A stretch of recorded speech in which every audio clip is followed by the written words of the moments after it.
Bank union ಅಧ್ಯಕ್ಷನ ಮೇಲೆ ಹಲ್ಲೆ ವಿಚಾರ ಶಾಸಕ ಲಕ್ಷ್ಮಣ ಸವದಿ ಪುತ್ರ ಚಿದಾನಂದ ಸವದಿ ವಿರುದ್ಧ ಕೇಸು ದಾಖಲು. ಸವದಿ, ಚಿದಾನಂದ ಸವದಿ ಸೇರಿ 8 ಜನ ಅಪರಿಚಿತರ ವಿರುದ್ಧ ಪ್ರಕರಣ ದಾಖಲಾಗಿದೆ. ಬೆಳಗಾವಿ ಖಾಸಗಿ ಆಸ್ಪತ್ರೆಯಲ್ಲಿ ಅಥಣಿ ಪೊಲೀಸರಿಗೆ ಕರೆಣ್ಣನವರು ದೂರು ನೀಡಿದ್ದಾರೆ. ಮನೆಗೆ ನನ್ನನ್ನು ಕರೆಸಿ ಅವಾಚ್ಯ ಶಬ್ದಗಳಿಂದ ನಿಂದಿಸಿ ಹಲ್ಲೆ ಮಾಡಿದ್ದಾರೆ ಅಂತ ಅವರು ದೂರು ಕೊಟ್ಟಿದ್ದಾರೆ. ಶಾಸಕ ಲಕ್ಷ್ಮಣ ಸವದಿ ಕಪಾಳಕ್ಕೆ ಹೊಡೆದಿದ್ದಾರೆ. ಪುತ್ರ ಚಿದಾನಂದ ಸವದಿ ಬಲವಾಗಿ ಸೊಂಟಕ್ಕೆ ಒದ್ದಿದ್ದಾರೆ.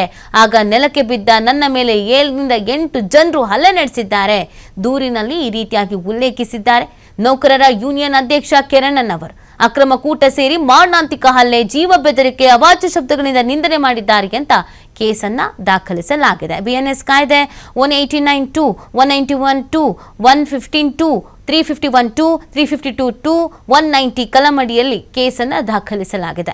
ಬೆಳಗಾವಿ ಜಿಲ್ಲೆಯ ಅಥಣಿ ಪೊಲೀಸ್ ಠಾಣೆಯಲ್ಲಿ ಇದಕ್ಕೆ ಸಂಬಂಧಪಟ್ಟಂತೆ ಪ್ರಕರಣ ದಾಖಲಾಗಿದೆ. ನಿನ್ನೆ ಸವದಿ ಅವರು ಒಂದು ಕ್ಲಾರಿಟಿ ಕೊಡ್ತಾ ಇದ್ರು, ಇದೆಲ್ಲ ಷಡ್ಯಂತ್ರ, ನನ್ನನ್ನು ಗುರಿಯಾಗಿಸ್ಕೊಂಡು ಮಾಡ್ತಾ ಇರೋದು, ಈ ಥರದ್ದು ಷಡ್ಯಂತ್ರ ಸುಮಾರು ಒಂದು 2-3 ತಿಂಗಳಿಂದ ನಡೀತಾ ಇದೆ ಅನ್ನೋದನ್ನು ಸವದಿ ಅವರು ಹೇಳ್ತಾ ಇದ್ರು. ಇದಕ್ಕೂ ನನಗೂ ಸಂಬಂಧವೇ ಇಲ್ಲ ಅಂತ. ಈ ಸಮಸ್ಯೆ ಏನು ಅಂದರೆ ಸವದಿ ಅವರ ಅಳಿಯನನ್ನ ವರ್ಗಾವಣೆ ಮಾಡಲಾಗಿದೆ ಅನ್ನುವಂಥ ವಿಚಾರಕ್ಕೆ ಗಲಾಟೆ ಶುರು ಆಗಿರೋದು ಅಂತ ಹೇಳ್ತಾ ಇದ್ದಾರೆ. ಇದು ಡಿಸಿಸಿ ಬ್ಯಾಂಕ್ ಚುನಾವಣೆಯಿಂದ ಶುರುವಾಗಿದ್ದು ಕಂಪ್ಲೀಟ್ ಆದಂಥ ಷಡ್ಯಂತ್ರ ಅನ್ನೋದನ್ನ ಸವದಿಯವರು ಹೇಳ್ತಾ ಇದ್ದಾರೆ. ಒಟ್ಟಿನಲ್ಲಿ ಗಂಭೀರವಾಗಿ ಗಾಯಗೊಂಡವರು ಇದೀಗ ಕಂಪ್ಲೇಂಟ್ ಅನ್ನು ಕೊಟ್ಟಿದ್ದಾರೆ. ತನಿಖೆ ನಡೆಸಬೇಕಾಗತ್ತೆ. ಸತ್ಯಾನುಸತ್ಯತೆಗೆ ಏನಿದೆ, ಹೌದಾ ಸವದಿ ಅವರು ಹೊಡೆದಿದ್ದಾರಾ, ಅದಕ್ಕೆ ಸಂಬಂಧಪಟ್ಟಂತೆ ಸಾಕ್ಷಿಗಳು ಇದೆಯಾ, ಅಥವಾ ಸವದಿ ಅವ್ರ ಮೇಲೆ ನಿಜವಾಗ್ಲೂ ಷಡ್ಯಂತ್ರ ನಡೀತಾ ಇದೆಯಾ, ಗೂಬೆ ಕೂರಿಸೋ ಕೆಲಸ ಆಗ್ತಾ ಇದೆಯಾ, ಅದಕ್ಕೂ ಸಂಬಂಧಪಟ್ಟಂತೆ ತನಿಖೆ ಆಗಬೇಕಾಗತ್ತೆ.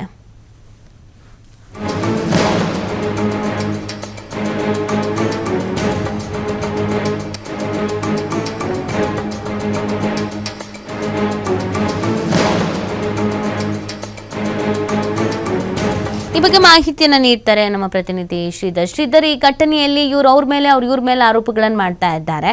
ಸೊ ಕ್ಲಾರಿಟಿ ಏನು ಅಂತ ಗೊತ್ತಾಗಬೇಕು ಅಂದ್ರೆ ತನಿಖೆ ಆಗ್ಬೇಕಾಗತ್ತೆ. ಈಗ ಕಂಪ್ಲೇಂಟ್ ಕೊಟ್ಟಿದ್ದಾರೆ, FIR ಆಗಿ ತನಿಖೆಗೆ ಏನಾದರೂ ನಡೆಯುತ್ತಾ? ಸವದಿ ಅವರನ್ನ ಏನಾದ್ರು ಈ ಸ್ಟೇಟ್ಮೆಂಟ್ ಅನ್ನ ಪಡ್ಕೊಳ್ತಾರೆ ಹೇಗೆ ಅಂತ?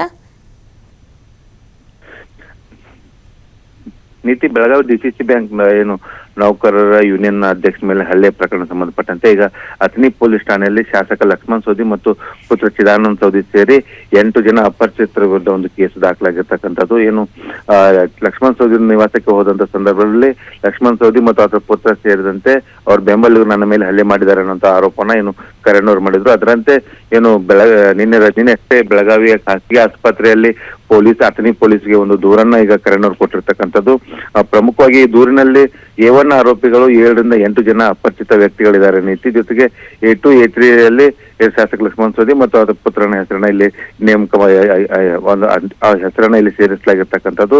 ಪ್ರಮುಖವಾಗಿ ಅಕ್ರಮವಾಗಿ ಕೂಟ ಸೇರಿ ಹಲ್ಲೆ ಮಾಡಿರ್ತಕ್ಕಂಥದ್ದು, ಮಾರಣಾಂತಿಕ ಹಲ್ಲೆ ಮತ್ತು ಜೀವ ಬೆದರಿಕೆ ಜೊತೆಗೆ ಅವಾಚ್ಯ ಶಬ್ದಗಳ ನಿಂದನೆ ಸೇರಿದಂತೆ ಈ ಒಂದು ಕಾಯ್ದೆಯಡಿ ಒಂದು ಪ್ರಕರಣ ದಾಖಲಾಗಿದೆ. ಈಗಾಗಲೇ ಅಥಣಿ ಪೊಲೀಸರು ಈ ಒಂದು ದೂರನ್ನ ಕೂಡ ಒಂದು ದಾಖಲಿಸಿಕೊಂಡಿರ್ತಕ್ಕಂಥದ್ದು. ಮತ್ತೊಂದ್ ಕಡೆ ಏನು ಲಕ್ಷ್ಮಣ ಸವದಿ ಬೆಂಬಲಿಗರಿಂದ ಕೂಡ ಏನು ಈ ಒಂದು ಕರೆಣ್ಣವ್ರ ಮೇಲೂ ಕೂಡ ದೂರು ಕೂಡ ದಾಖಲಾಗಿದೆ. ಹಾಗಾಗಿ ಎರಡೂ ಪ್ರಕರಣದ ತನಿಖೆಯನ್ನ ಪೊಲೀಸರು ನಡೆಸಲಿದ್ದಾರೆ. ಇಲ್ಲಿ ಪ್ರಮುಖವಾಗಿ ಒಂದ್ ವೇಳೆ ಲಕ್ಷ್ಮಣ ಸವದಿ ಒಂದು ದೂರಿನಲ್ಲಿ ಆತ ಉಲ್ಲೇಖಿಸಿದ್ದು ನೋಡಿದ್ರೆ ಲಕ್ಷ್ಮಣ ಸವದಿ ಒಂದು ಕಪಾಳಕ್ಕೆ ಹೊಡೆದಿದ್ದಾರೆ. ಜೊತೆಗೆ ಲಕ್ಷ್ಮಣ ಸವದಿ ಪುತ್ರ ಏನಿದ್ದಾರೆ ಚಿದಾನಂದ ಸವದಿ ಆತ ಸೊಂಟಕ್ಕೆ ಒದ್ದಿದ್ದಾನೆ ಅನ್ನುವಂತ ಒಂದು ಏನು ದೂರಿನಲ್ಲಿ ಕರೆಣ್ಣವರು ಉಲ್ಲೇಖ ಮಾಡಿದ್ದಾರೆ. ಹಾಗಾಗಿ ಈ ಒಂದು ಪ್ರಕರಣ ದಾಖಲಾಗಿರ್ತಕ್ಕಂಥ ಹಿನ್ನೆಲೆಯಲ್ಲಿ ಅಥಣಿ ಪೊಲೀಸರು ಈಗ ಇದರ ತನಿಖೆಯನ್ನು ಕೂಡ ನಡೆಸ್ತಾರೆ ಅಂತ ಹೇಳ್ಬೋದು. ಈ ತನಿಖೆಯಲ್ಲಿ ಈಗ ಲಕ್ಷ್ಮಣ ಸವದಿ ಮತ್ತು ಲಕ್ಷ್ಮಣ ಸವದಿ ಪುತ್ರ ಹಲ್ಲೆ ನಡೆಸಿದ್ದು ನಿಜಾನ ಸುಳ್ಳು ಅನ್ನೋದು ಕೂಡ ಒಂದು ಗೊತ್ತಾಗಲಿದೆ. ಜೊತೆಗೆ ಏನಂದ್ರೆ ಈ ಒಂದು ಪ್ರಕರಣದಲ್ಲಿ ಏನಿದೆ ಉಳಿದ 7-8 ಜನ